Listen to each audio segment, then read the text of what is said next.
Næstur á sviðið Sveinbjörn Berinsson, en hann þekkjum við mörg frá því að hann var formaður fagdeildar sjúkraflutningamanna, en hann hefur síðustu ár hellt sér í að skoða stútatækni og slökkvitækni sem við notum og aðferðir því tengdu.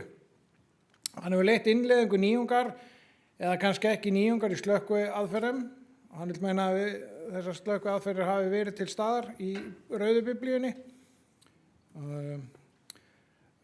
og trúi mér, þegar hann hellir sér í eitthvað þá fer hann all inn í málaflokkinn. Hann mætir á stöðarnar nánast á öllum tímum sólarhrings til þess að breiða út fagnaðarerindið, eins og hann segir sjálfur, svo gjörðu svo vel. Það var 30 mínútur. Já, ég heiti Sveinbjörn, ég er varðstjóri á A-vaktinni hjá Slökkvilið höfuðborgarsvæðisins. Bara kæra samstarfsfólk, gaman að sjá okkur öll. Och kära nordiska vänner, min presentation ska vara på gammelnorsk, så du behöver ingen översättning där. Nej. Ég stóð hérna fyrir 6 árum og var að tala mikilvægi þess að við myndum efla okkur í menntun rannsóknum og faglegum framförum í sjúkraflutningum. Ég gat ekki séð fyrir að ég stæði hérna 6 árum seinna og væri að tala slökkviþáttinn. En þannig þetta bara og ástæðan fyrir þessum að ég hér, hann situr hérna í salnum hérna beint fyrir fram með hann Lars. Þetta honum að kenna. En ég fór heim eftir fyrirlesturinn hjá Lars, verulega hugsi, vegna þess að ég hélt eftir minn tíma að ég bara hefði átt að vita það sem hann var að fjalla um. Þannig að ég fór svona bara að hugsa, af hverju vissi ég þetta ekki? Þetta byrjaði svona sem leið til þess að uppfræða sjálfa mig og styrkja. Og við erum komin hingað, en á þessum tíma síðan 2019 þá höfum við komist á þennan stað í dag að Slökkvilið höfuðborgarsvæðisins hefur breytt verklagi sínu við nálgun á íbúðabrunum og mig langar að kynna ykkur svona hvernig við erum að vinna og leiðina að því. Og ég ætla að byrja á að sýna ykkur hérna nokkra glærur. Það samanburðartexti, annars vegar á ensku og íslensku. Þetta eru 6 glærur. Kíkið á þetta. Ég ætla ekki að lesa þetta upp fyrir ykkur. Byrjum hérna á stjórn loftflæðis og brunaþríhyrningnum. Að eldur vex og dafnar í því hlutfalli af súrefni sem hann fær að sér.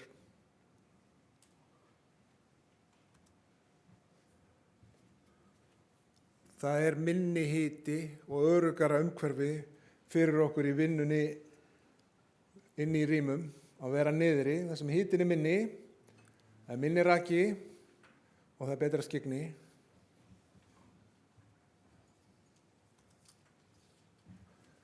Alveg eins og Lars kom inn á áðan, að þá getum við nýtt okkur ákveðnar aðferðir til jákvæðra niðurstaðna, hvernig við beitum vatninu, hvernig komum við inn og eins og hann fór yfir í morgun og á fimmtudaginn, að ef við förum nálægt, notum loftið eða gluggasilluna til að brjóta upp og fáum uppbrot á vatninu og í raun og veru hringrásina blöndunina inni til kælingar. Þá það hægt að gera það á annan hátt. Rétt vatn í réttu magni á réttum tíma. Hann fór yfir þetta líka. Þessi mynd og bók frá manni sem hét Paul Grimwood og lést á þessu ári frá Bretlandi.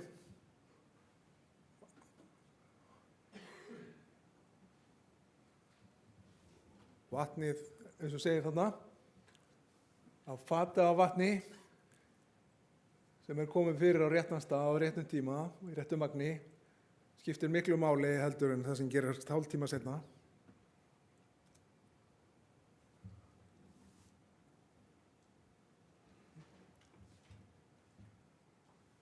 Brunaálagið.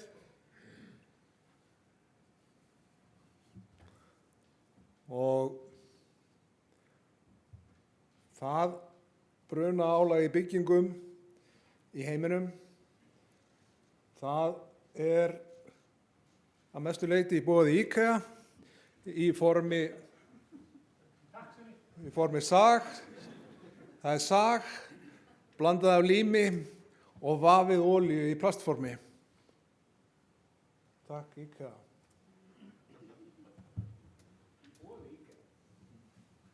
Já, við þurfum meira að kaupa það. Þannig ég veit að Lars var að blóta þessu, en mér langar samt að sýna ykkur þetta. Og við erum búin að horfa hérna hjá SAS nokkur sinnum á þetta myndband og við bara prófuðum þetta í vor líka. Fórum upp á æfingasvæðið í Höfnunum og við settum búslóð inn í annan gáminn og settum við hreint timbur inn í hinn gáminn. Og það bara gerist nákvæmlega saman þetta. Þetta sem sagt náttúruleg efni og gerviefnin, IKEA herbergið, hérna hægra megin ykkar séð.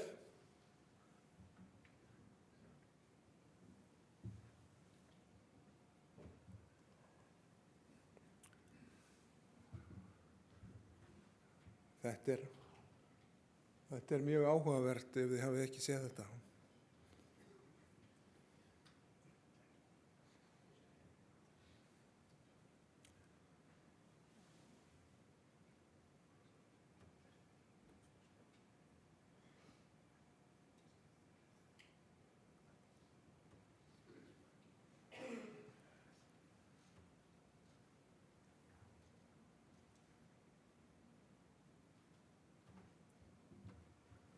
Takið eftir þessum tíma þarna, kringum 3 mínúturnar.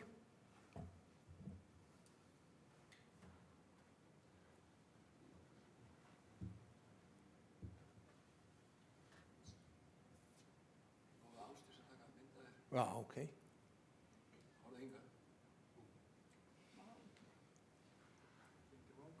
Það bara 5 mínútur í fullþróaðan bruna.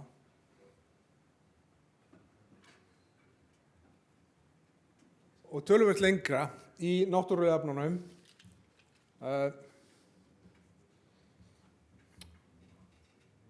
Þetta búið að endurtaka margoft og mæla í drasl. Það sem hérna hægra megin við ykkur, það vinnuumhverfið okkar. Það sem vinstra megin æfingarumhverfið ykkar.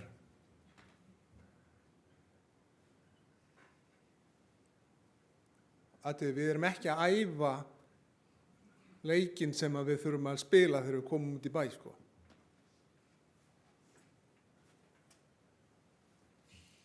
Við fáum að kveikja í einhverjum pallettum og þær eru svo rakar og leiðinlegar að við þurfum að hafa hurðina að opna til að fá eitthvað eld í þetta og aflið svo lítið að við getum notað garðslöngu til að slökkva þetta og svo komið í íbúðun út í bæ og skiljið ekkert á hverju allt komið á fulla ferð þegar komið. Það blússar allt upp þegar þið opnið hurðina sem þið þurftu ekkert að spá í á æfingarhúsnæðinu ykkar og svo farið inn með þessar garðslöngur og skiljið ekkert á hverju það gengur ekki neitt og þið farið sjóðandi heit og skítrætt út úr þessu.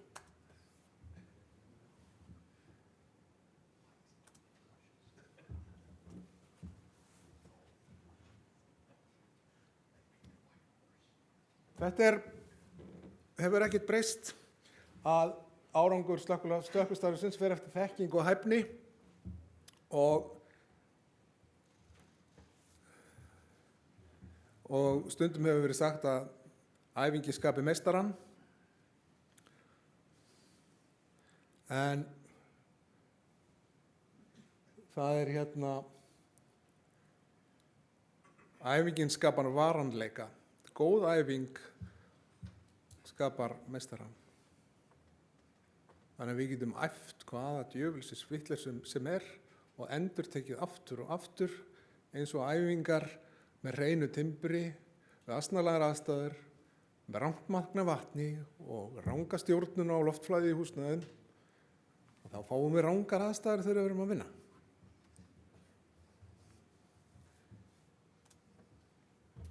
Áhættur og afleiðingar. Það eru aðeins öðruvísi í enska textanum. Og ég setti þessa mynd svona út frá því sem við vitum í dag, að við erum í mun hættulegra umhverfi. Það eru eiturefni og efni í reyk af tiltölulega hreinu timbri sem viðhalda ekki lífi, en það er ennþá meira í gerviefnunum okkar. En það kannski einhverju getur saknað þessa neðsta, að þessi yfirmaður, hann taldi það rétt að svona 2-3 tímum eftir eldina aðeins að gefa hann kannski skot af einhverju góðu til að jafna það út. Þessir textar eru úr 2 bókum, annars vegar frá 1866 og 2003. Þeir segja nákvæmlega það sama. Og hér var umræði í gær, hvað væri stór hluti af efninu okkar til að lesa? Hvað getum við komist upp með að lesa lítið?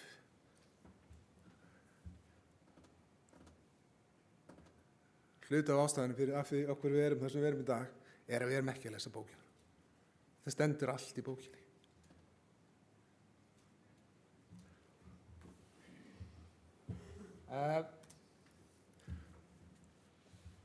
Í framhaldi af þessari vinnu þá fórum við að fá rannsóknir í hendurnar og frá 2010 hafa verið að koma alveg svakalega flottar rannsóknir, gæðarannsóknir, en það er gæðamunur á rannsóknum. Við höfum mest verið þarna í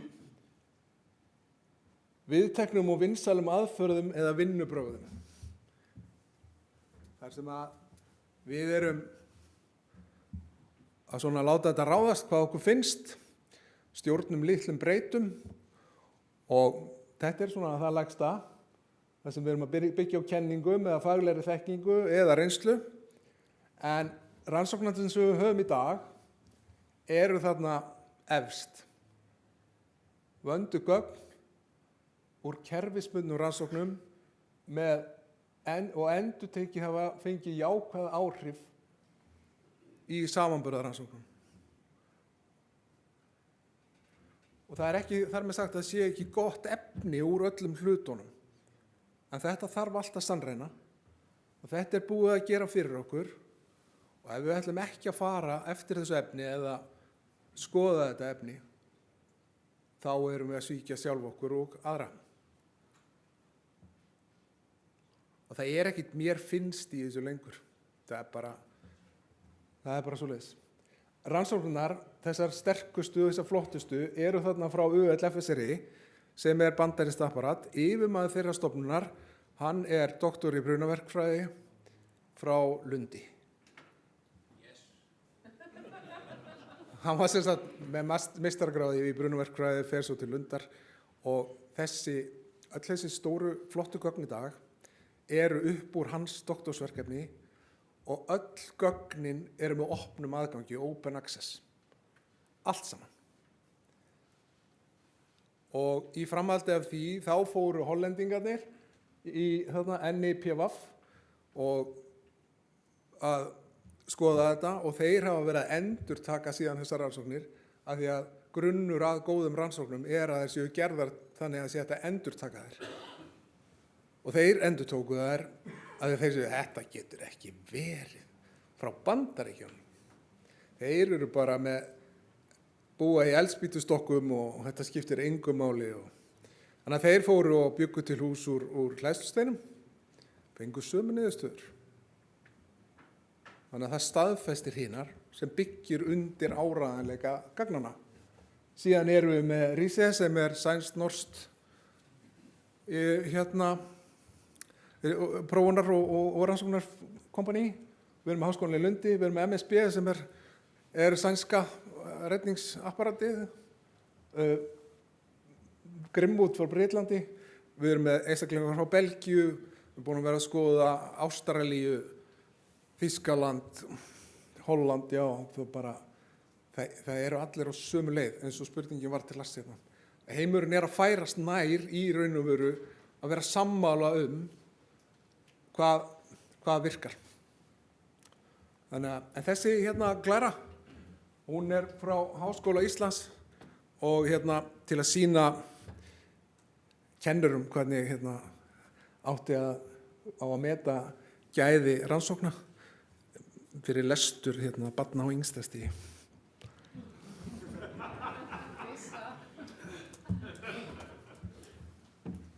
En rannsóknarnir segja hraðari aflmeiri bruni, sag, lím og olía í föstu formi. Það sem að þetta segir okkur, það er ekki endilega 5 mínúturnar. Tíminn til að flýja úr eldi, fólkið áður en við komum 3 mínúturnar, 4 mínúturnar, það er það sem skiptir máli. Að tækifæri fólks til að flýja úr eldinum er orðið minna. Það er hraðari þróun og það er minna, það er færri og styttir tími sem að ná að koma sér út. Þannig líkurnar á að fólks verði inni í þessum eldum eru meiri. Og við höfum alveg verið að sjá það hér á höfuðborgarsvæðinu. En styttri tími til að flýja, það þarf rétt kælingamagn. Reykurinn er eitræðri fyrir aðra og okkur.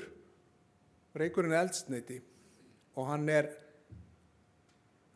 bara 90% af íbúðabrunum hjá okkur eru vel súrefnisskertir og þeir bíða bara eftir að sækja sér meira súrefni þegar við opnum hurðina eða einhverjum dettur í hug að brjóta gluggann á þess að fá leyfi fyrir því. Þannig að þá verður bara rétt blöndun. Og eldurinn nær sér upp á nýtt. Virkari kæling gerir allt betra, allar opnanir án kælingar, auka brunaaflið, hitalósunaraflið og leitirýmum ætti að fara fram samtímis eða í beinu framhaldi af slökkvistarfi. Hérna er annað vídeó sem sýnir ykkur nokkuð sama.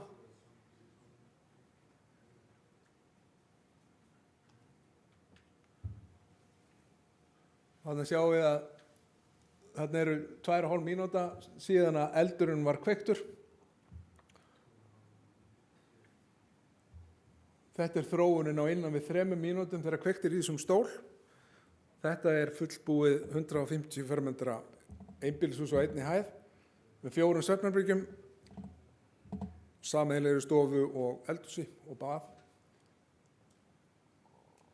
Þetta er ástandið í herberginu eftir 3 mínútur. Þetta er fram á ganginn.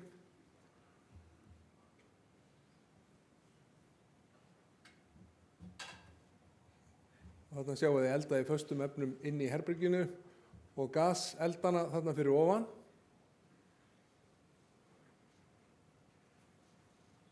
Tíminn er ekki langur. Og þarna í þessu myndbandi sést líka mjög vel munurinn á opnu og lokuðu herbergi. Þetta er lokaða herbergið. Það er reykur þarna inni. Það er sáralítill hiti og ástandið, þetta er lífvænlegt rými. Og Lars kom inn á þetta á 5. Það er ekki hægt að segja til lífvænleg rými út frá ytri aðstæðum. Við erum hérna fyrir aðra, ekki okkur. Og því miður hefur þetta einhvern veginn verið þannig að vinnuaðferðirnar og vinnulagið okkar hefur fjallað svolítið okkur en ekki óvarða einstaklinga inn á gólfinu. Þannig að öll okkar vinna og vinnulag þarf að miðast við það.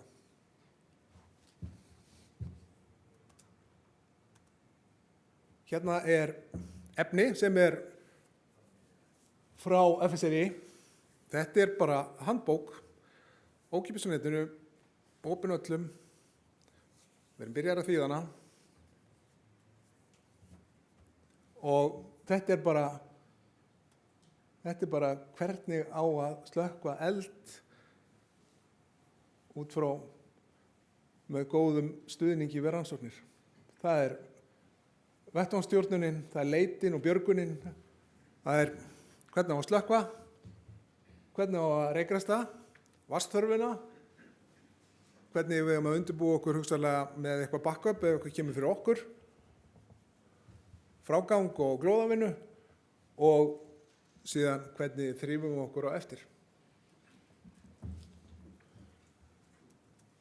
Þeir eru með vefsíðu.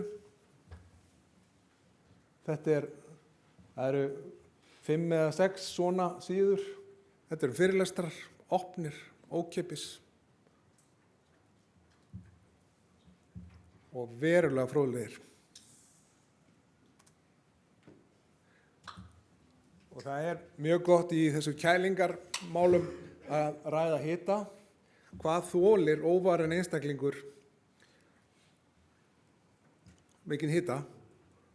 Og við cirka 43 gráður byrjar húðin að skemmast. Við 70 gráði hita fara óafturkræfar skemmdir að myndast í húðinu og öndunarveginum.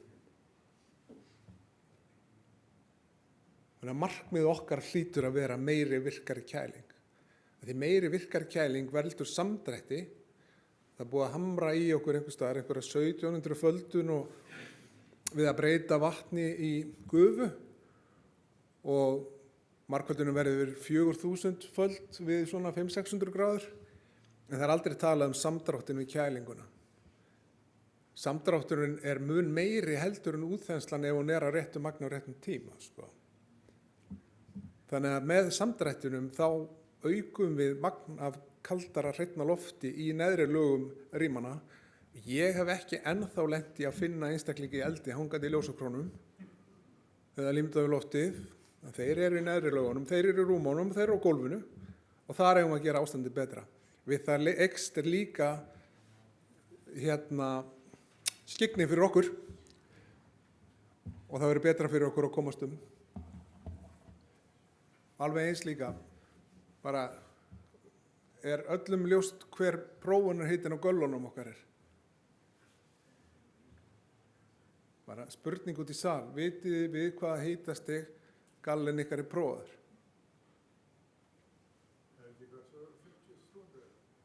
260 gráður.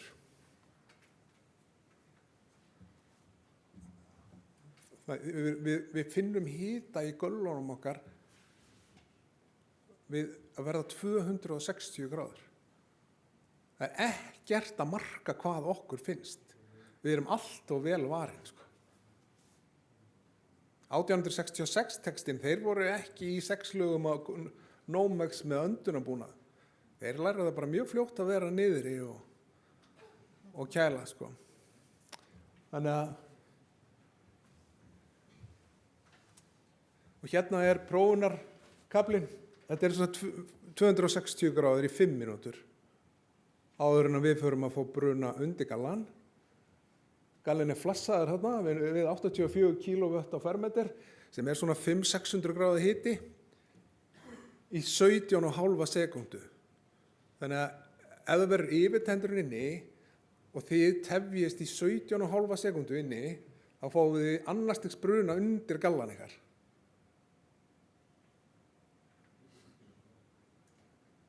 Þannig að sama með þitt, Já.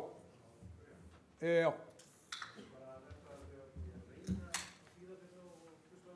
Já.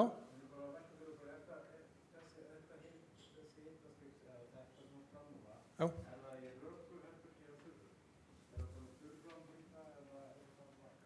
Pröfunarhitinn á göllunum okkar.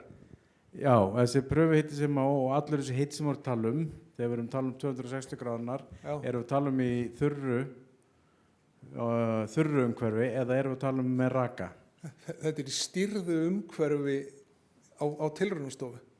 Ok, og er ekki raki, veist ekki hvað er mikill raki? þetta er bara þetta er bara, hvað maður að segja, þetta er bara 200, þetta er bara eins og þú settir, þú veist, í airfryer sem að bara meira en annarkvort borð hérna. Já. Þú veist, nei, þetta er ekki með raka og þetta er ekki við aðstæður slökkviliðsmanna. Ok, takk. Þetta er bara á rannsóknarstofu, sko.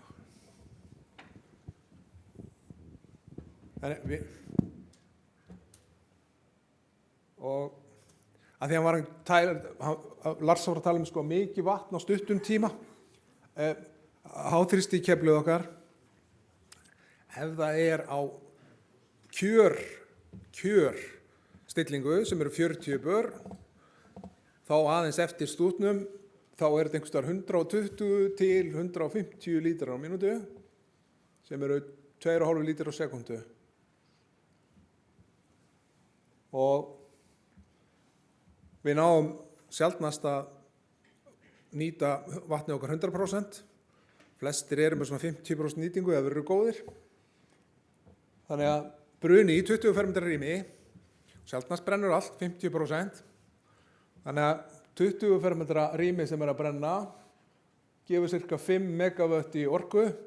Þannig að þið eru 50 sekundur að slá það út með að eyða aflinu með háþrýsti og svo styttist það bara eftir því sem það er meira.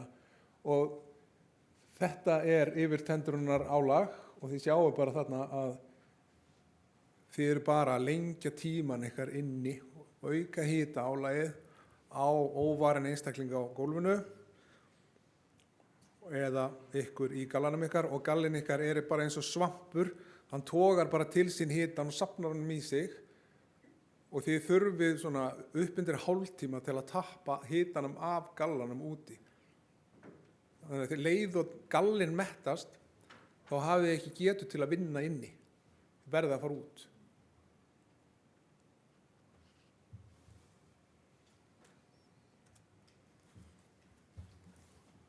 Hérna er svona örlítið ýkt amerísk mynd af þessu, en já, hann er ekki með reykvöndtæki, ég veit það. En hérna, þetta er ágætis mynd sem sýnir þetta að þess að rétt góð kæling safnar kaldara hreinna lofti í neðri lögin sem að er til góða fyrir óvarin einstakling á gólfinu. Og ef að fólk er í náttfötum og Under Armour ból, þá er það bara eins og herpihólkur á fólk.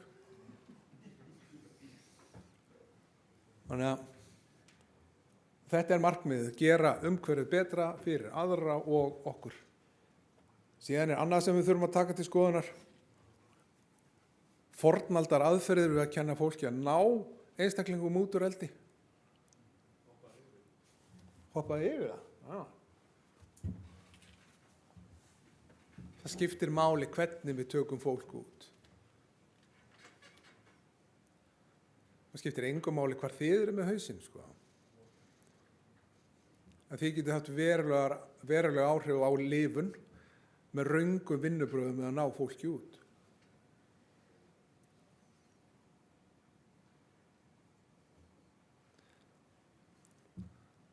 Öllum er kennt slökkviliðsmannataki og bara að rífa hann upp í reykinn. Það er búið að rannsaka þetta. Og það er búið að mæla þetta allt í drasl.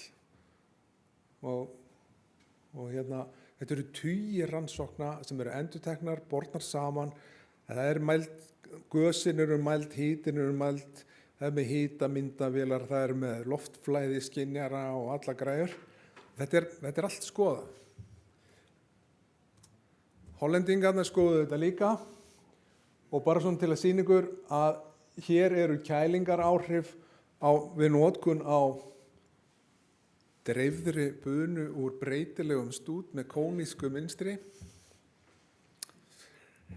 Þannig að svona kælist það.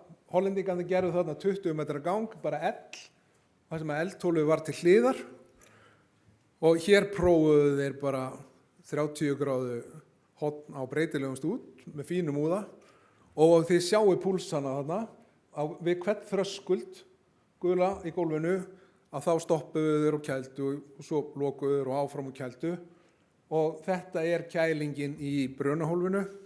Þegar við sjáum þetta er meðal hiti á heitasvæðinu, bara sagtent, þetta er bara kæling rétt í nánasta umhverfinu og hefur lítil áhrif til heildar kælingar og hitin kemur bara nánast strax aftur. Það er bara rétt kalt það sem þið eruð en ekkert í kringum ykkur, ekki fyrir framan og ekki fyrir aftan.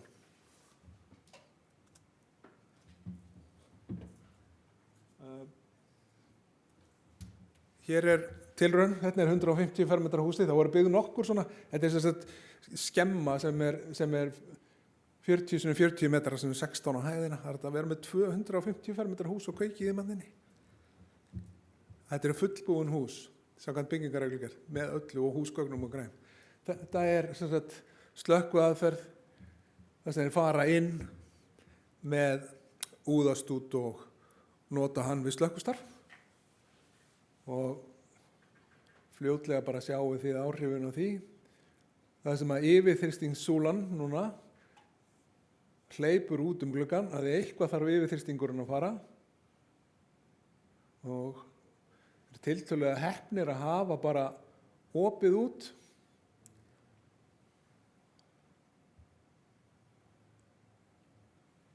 Og þannig sjáum við gufuna sem myndast.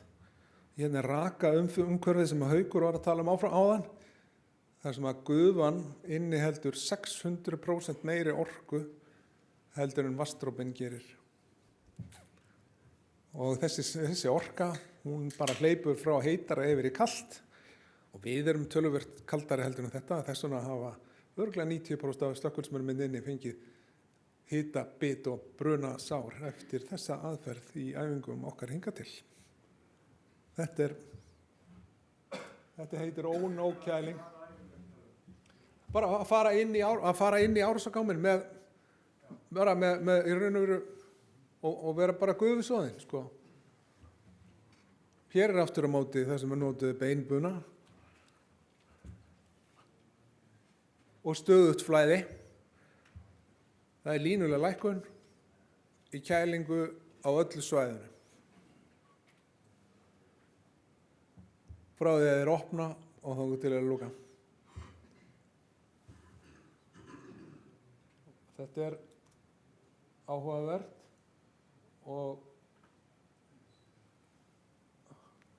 sama hús,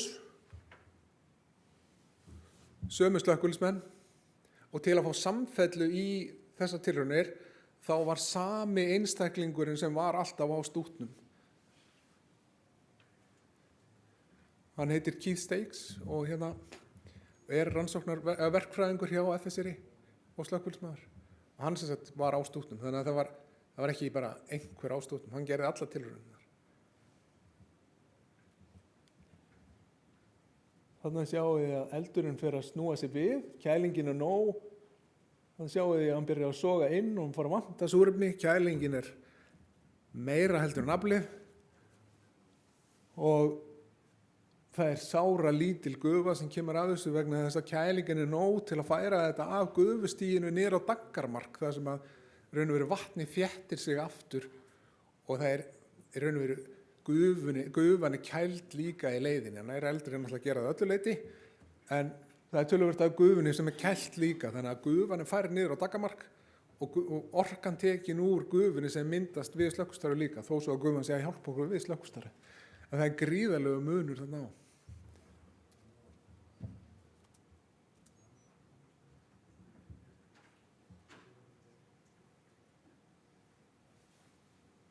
Hérna er bygging sem að þeir hjá FSRI byggðu til að sýna fram á hvað verður vatnið. Við erum búin að byggja svona, þetta er í Hafnarfirði og hefur reynst okkur alveg ómetanlegt í þessum fræðum og þetta er bara að sýna ykkur aftur. Þannig að sjáu þið til dæmis yfirþrýstingsáhrifin af því að vera með beina eða dreifða bunu.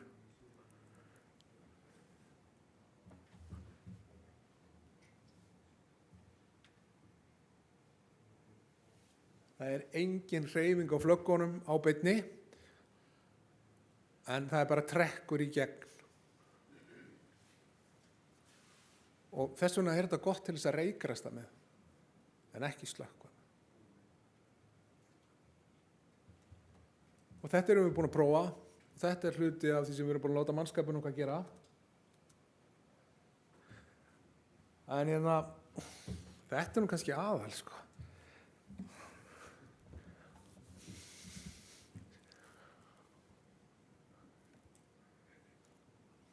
Því að þegar maður fer á stað með svona, að þá, það er ekkert alltaf allir sammálaðir, sko. Þið þurfið ekkert að vera sammála mér.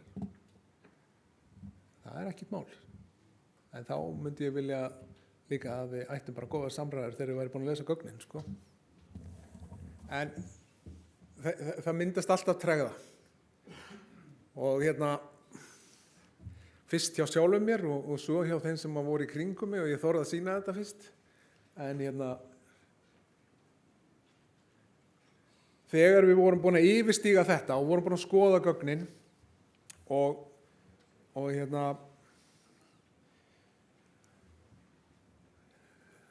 bara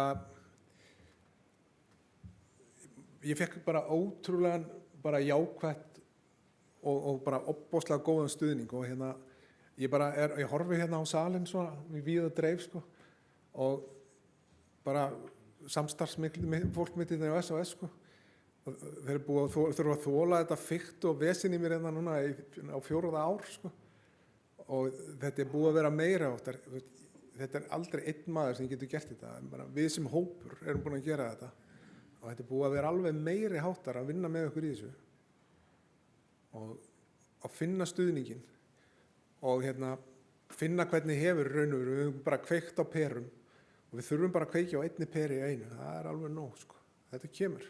En þetta er búið að taka þennan tíma. Þetta er búið að taka 6 ár og við erum búin að eiga góða samræður. Þetta er bara fyrst við mína yfirmenn og svo fór þetta í kynningu og umræður hjá varðstjórahópunum hjá okkur og við erum búin að prófa og alls konar og breyta og bæta og síðan fór þetta í kennslu eftir prófanir. Og nú erum við búin að vera í þjálfun á öllum mannskapnum núna í 1,5 ár cirka og það er alls ekki búið, við erum bara rétt að byrja. En þetta er ofboðslega gaman að hafa fengið að taka þátt í þessu og sjá í raun og veru hvað við erum búin að eflast. Það er alveg meiri háttar í þessu en í raun og veru er niðurstaðan sú, sko, bara maður veit ekki það sem maður veit ekki. Maður veit það sem maður veit á hverjum tíma. Og maður þarf bara að svolítið fara í speilin og skoða þetta og kynna sér þetta. En það sem kom upp úr þessu hjá okkur var verkferill sem var gefinn út fyrir ári síðan verklag við eld í íbúðarrýmum. Og hann gengur út á að eins og þið sjáu þarna, að ná yfirsýn, takmarka opnanir, það sem að Lars kallaði anti-ventilation, með við stillum upp og síðan er þetta slökkva, reykræsta, leita.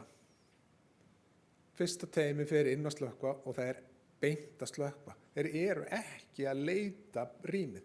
Markmiðið er að fara að slökkva, slá út skaðvaldinn, minnka hitann og minnka möndun og brunagössum. Í framhaldi af því á sú áhöfn að hefja reykræstingu leið og leita rýmið næst eldinum. Þar í syngi kemur inn leitarteymi, slöngulaust, vegna þess að það er búið að slökkva eldin. Það er búið að einangra eldin eða slökkva, það er engin þörf fyrir leitarteymi að vera með slöngur. Það er afbrigðilegt. Meðalstærð íbúðarrýma á Íslandi eru 100 fermetrar, þetta er 10x10 kassi. Við erum ekki að fara að tína neinum. Eldurinn er í cirka 10-20 fermetrum að búa að slökkvan, slökkva, reykast eins mikið og hægt er og leita eins fljótt og hægt er. Það er tíminn í rýminu sem hefur neikvæð áhrif á lifun. Það skiptir engu máli. Þið eru með 20 mínútur í vinna á kútnum ykkar. Svona verkefni, eldur í 10x10 íbúðarrými innan 5 mínútur, búið. negla þetta. Við erum með 4 áhafnir, við erum bara ógeðslega heppnir að vera með 4 slökkvistöðvar, 4 bíla. Þetta er okkar skipulag. Það þarf aðeins að tvíka þetta fyrir þá sem eru með 5-6 í fyrsta eða í hlutastarfandi einingum. Við getum öll gert þetta á einn eða annan hátt en markmiðið verður það sama. Við erum ekki markmiðið. Að sjálfsögðu erum við hluti af markmiðinu en markmiðið er björgun annarra. Þannig að fyrsta áhöfn er slökkva, önnur áhöfn er að leita eða styðja við slökkvarna ef að inngangar er eitthvað aðeins flóknari, ef að koma kannski 2 eða 3 beygjur sem erfitt að fara framhjá, þá bara inn og hjálpa. Og þegar slangan eða stúturinn er komin á eldrýmið þá byrjaði bara að leita og ef þeir eru komin inn í rýmið þá leitaði bara út. Þriðja er í raun og veru bara næsta leitarteymi og við getum alltaf bætt því við ef við þurfum. Hlutverk stjórnanda þarna er skrifað inn með SOBF í huga.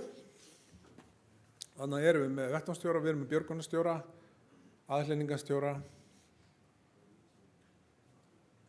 Þannig að þriðja áhöfnin er klár.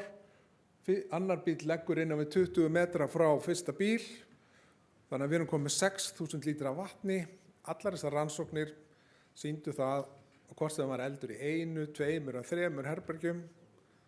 Í þessum rannsóknum þá fór vatnsmagnið aldrei yfir 1000 lítra. Þriðji bíll tekur hanan ef það er þörf á því. 4. áhöfn er í raun og veru svona varamannabekkurinn okkar og stuðningurinn og snýri hina áttina ef það kemur eitthvað annað upp á. Þessu tengt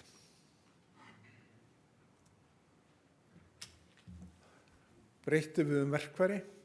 Flestir vilja sjá einhverja verkfæri. Við breyttum stúta. Við einfölduðum allt dótið okkar. Við erum hættir með stillanlega stúta. Það er ekki hægt, það er bara að opna og loka. Það er texti sem fylgir sem segir við eldi í íbúðarýmum er nánast óheimilt að fara með háþrýstikeflin. Það þarf að útskýra það verulega vel.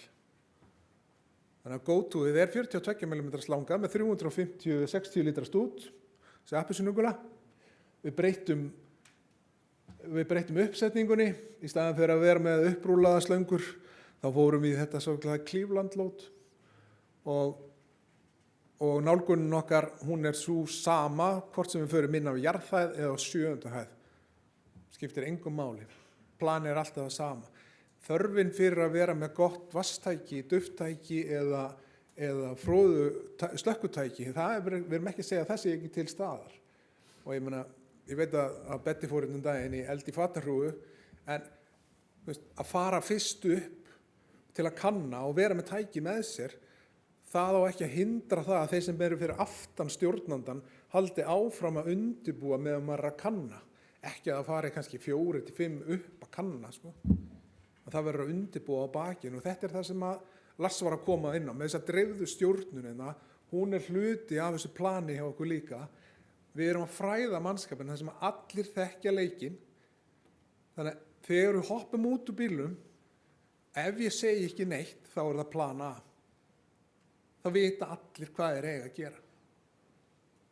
Og það er mjög gaman að sjá þessi jákvæðu áhrif. Ég er búin að gera óformlega könnun á þessu svona síðasta árið og við erum með styttri undirbúningstíma á vettvangi, við erum fljótari að slökkva á vettvangi, við erum fljótari að reikresta og við erum með styttri vettvangstíma. Þannig að heilt yfir eru bara allar vaktir hjá okkur að standa sig ógeðslega vel. Sem þýðir bara, og við erum búin að vera að bjarga fólki í Sólheimunum með vaktin, alveg frábært. Og við erum með bjarganir úr þessu, við erum með styttri tíma, þannig að það er minna umhverfistjón, það er minna eignatjón, við erum bara fljótari og betri. Þetta er ekki formulega tölur, þetta er óformulegar, en það er alveg svakalega gaman að sjá hvað við erum að gera vel. Og en án ykkar hérna, SOS-mannana, það hefði þetta aldrei verið hægt, sko. Og það er aðalatriðið í þessu. Að þú veist, einn maður gerir ekkert mikið, en saman erum við ósigrandi, sko. Það finnst mér meira áttar. Óli, er þetta að telja kækina? Já, það er ekki gengið. Ok. Herri, en þið sáðu þetta gula lögn og hérna appelsínu gula lögn. Hérna, þetta er svona cirka uppsetningin á Árósalögninni. Hún er standard þarna 60 metrar sem er í raun og veru 3 tóma og 2,42 tómu og svo bætum við bara inn á milli. Stútlögnin er ætluð til að fara inn. Stútlögnin telur ekki með vegalengd frá bíl, þannig að við erum alltaf með 20 metra áður en förum inn í rými. Svo fyllum við upp á milli þarna og hérna sjáum við gululögnana. Þessi, hún er 400 lítrar, þessi appelsínugula, eða stúturinn. Svo erum við með gulu sem er fyrir iðnaðarrými. Það er 800 lítra lögn, 52 mm. Þannig að við erum með íbúðarrýmislögn, iðnaðarrýmislögn og erum að vinna í því að bæta færanlega mónitor 2000 lítrar. Þannig að það er bara 400, 800, 2000. Þannig að já. Nei. Einfalt. Færri breytur. Minna vesen. Og hérna, já, og það sem að hefur komið út úr þessu líka er raun og veru endurskoðun og stilling á raun og veru þrýstiplaninu, hvað fer mikið þrýstingur út frá bílnum og þetta og við erum búin að lækka mótálagi með því að stilla þetta af allt og svona það er alveg efni í umræður áhugasamræður við mig bara utan fyrirlesturs, sko. En síðan hérna erum við búin að kaupa hitamyndavélar, keyptum, þannig að nú eru allir reykháfar hjá okkur með hitamyndavélar. Við erum búin að vera með fræðslu og ætlum að vera með meiri fræðslu. En það er allir reykháfar og stjórnendur með hitamyndavélar. Í raun og veru eru 5 hitamyndavélar á hverjum bíl, sko. Þannig að þessar litlu eru á reykháfurunum á stjórnandanum, svo hefur stjórnandinn aðgang og annari stærri og svo erum við með aðra sem er svona fyrir yfirhitnun í rafmagnstöflum og mótorum og öðru sem gefur okkar aðeins öðruvísi myndir. En þetta er bara þvílíkt öryggi og þetta gefur okkur hérna tækifæri í næstu umferð af þessu, næstu innleiðingu, næsta skell. Við leitum ekki klappandi veggi leiðandi hvort annað. Við leitum í rýmum eftir því hvað er mesta líkur að finna fólk. Og við erum byrjaðir, bara mjög stutt á vegkomnir, en við þurfum algjörlega að snúa þessu við. Sík Fire Pro 300, já. Nei, er komið. Sæll Jóhannes! Þetta er hann. Já, en bara svona fyrir áhugasama. Þarna sjáum við annars vegar vinstra megin myndir úr vélinni í eldi og annars vegar síðan ekki í eldi.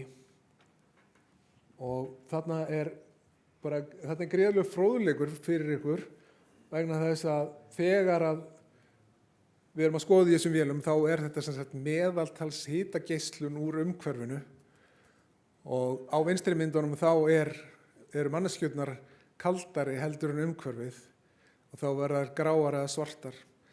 En svo erum við að æfa í hægra umhverfinu þar sem að við erum heitari heldur en umhverfið, þá verðum við hvít og gul. Þannig að við þurfum aðeins að passa okkur hérna að æfa í réttum aðstæðum aftur, sko. Mér þætti gaman að sjá umræðina ef eitt mark og boltinn er tekin af landsliðinu á æfingum, sko. Að það er verið að gera það fyrir okkur. Þannig að myndin hægra megin er sem sagt reykháfarar og þetta gefur falska mynd í huga fólks. Þannig að við erum ekki að leita hvítu þegar við förum inn að leita fólki, við erum að leita grá og svörtu, sko. Við þurfum eld og hita til að skoða þetta. Hérna er húsið Þetta var byggt með styrk frá Mannvirkjastofnun og opið öllum til að koma og prófa. Þetta er alveg frábært að æfa þarna inngöngu, vinnulag, hvert fer vatnið, þarna sést bara nákvæmlega hvað verður vatnið í stútnum. Þarna er þetta að æfa reykköfun, mismunandi stillingar á stútnum og sjá þegar til dæmis vatn fer undir sperrur eða upp undir þakplötur, hvernig sperrubilin hindra að það breiðist út. Og það er ekki almenn þekking uppbyggingu þaka eða annað. Hvernig við myndum yfirþrýsting og undirþrýsting, hvernig getum reykræst. Þannig að ef við ætlum að losna við eitthvað út úr rými, þá þarf eitthvað á lofti að fara inn til að eitthvað fari út. Björn Karlsson var hérna í gær, hann nefndi það núna. Það var kallað mass loss volume. Þannig að, og við getum eftir, inngönguna, reykræstinguna, vinnulagi niðri. Þetta er bara mynd af einni æfingu hjá okkur. Þannig að nú hefjast allir morgunfundir hjá okkur svona. Og hádegismaturinn? Nei. En það eru allir fróðari og og ég finn það bara á samtölum mínum við unga fólki okkar líka, að það eru allir öruggari. Vita hvað er að gera? Og það er bara fulla ferð, við erum rétt að byrja. Og við erum búin að kynna Stefáni þetta og erum aðeins að grúska þessu, við erum að þýða þarna hluti og annað. Þetta mun smitast yfir til ykkar hinna, en endilega byrjið að kynna ykkur þetta. Byrjið að kíkja yfir vegginn. Þegar við vitum betur, þá eigum við að gera betur. Takk fyrir mig. Já, og það eru streymi hérna, þannig að við ætlum að...